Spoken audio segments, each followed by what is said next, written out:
इस वीडियो के अंदर हम बात करते हैं क्वेश्चन नंबर 26 की। State any two methods of contracting and STD other than the sexual contact.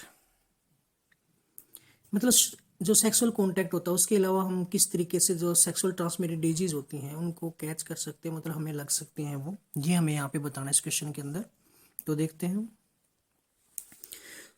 To methods of contracting an STD other than the sexual contact. Sexual contact के बिना sharing needles with the infected person, needle वगैरह share कर लेते हैं infected person के साथ। जो drugs abuser होते हैं वो ऐसा करते हैं, ठीक है। ड्रग्स एक दूसरे को जब एक्सचेंज शेयर करके मतलब ये सब करते हैं।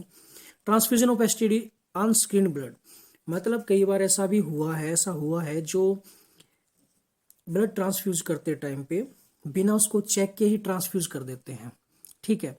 तो इस वजह से भी ऐसा हो सकता है। ओके, जो सेक्सुअल ट्रांसमिट डिजीज है वो इस तरीके से फैल सकती हैं, ठीक है। जो कि ये जो दोनों मेथड है वो बिना सेक्सुअल कॉन्टैक्ट वाले मेथड है। तो ये बताने थे आपको सिंपली।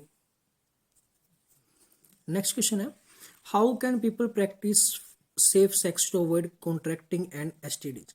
मतलब सेफ सेक्स कैसे कर सकते हैं, एसटीडी से कैसे अवॉइड कर सकते हैं, सेक्सुअल ट्रांसमिट डिजीज से कैसे अवॉइड कर सकते हैं, इसका क्या मेथड हो सकता है। तो एक ही मेथड इसका जो सेफ है, तो people can practice safe sex by using condoms as it act as barrier method. एक यही एक मेथड ऐसा मेथड है जिसका यूज करके सेफ सेक्स कर सकते हैं।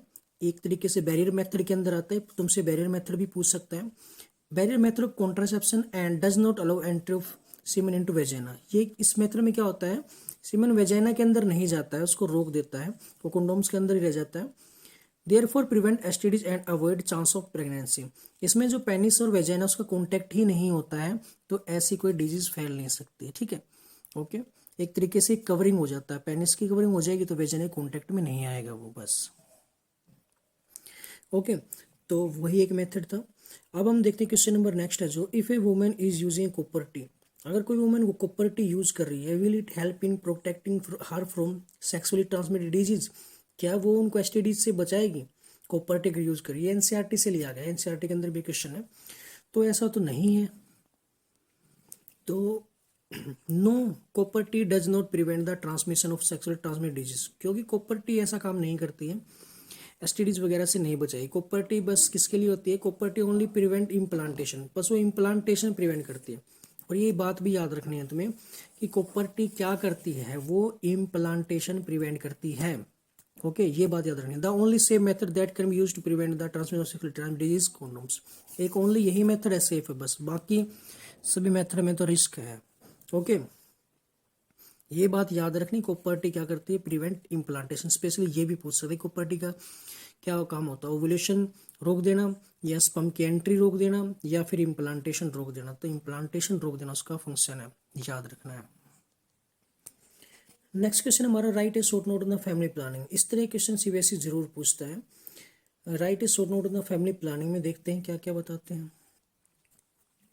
Family planning refer to regulation of conception by the use of contraceptive method और device to limit the number of offspring. Family planning में क्या होता है कि जो ऑफस्प्रिंग है उनको लिमिट में रखना, बस सीधी सी बात है। किसका यूज करके, कॉन्ट्रासेप्टिव मेथड का यूज करके, ठीक है। कॉन्सेप्शन को रेगुलेट करके, ठीक है, मतलब प्रेगनेंसी नहीं होने देना है, उसको रेगुलेट करना है। और कौन से मेथड रेगुलेट, कॉन्ट्रासेप्टिव मेथड है, हमने इतने सारे रीड किए हैं, ठीक है। और हमें लिमिट में रखना है ऑफस्प्रिंग को, ये नहीं कि 3-4 बच्चे हो गए, ठीक है, ऐसा नहीं। The method use to prevent the occurrence of pregnancy. इस मेथड में क्या करते हैं, प्रेगनेंसी को रोकते हैं। आर कॉल्ड कॉन्ट्रासेप्टिव मेथड, इनको क्या बोलते हैं, कॉन्ट्रासेप्टिव मेथड बोलते हैं। दीज कैन बी बैरियर, और ये मेथड कौन से हो सकते हैं, बैरियर हो सकते हैं जिसमें कंडोम वगैरह आते हैं, हार्मोनल हो सकते हैं, केमिकल, सर्जिकल मेथड हो सकते हैं, ठीक है। ये सभी हमने मेथड रीड कर रखे हैं। तो ये जो मेथड, इनसे हम क्या कर सकते हैं, मतलब फैमिली प्लानिंग में यूज कर सकते हैं इनको। ओके।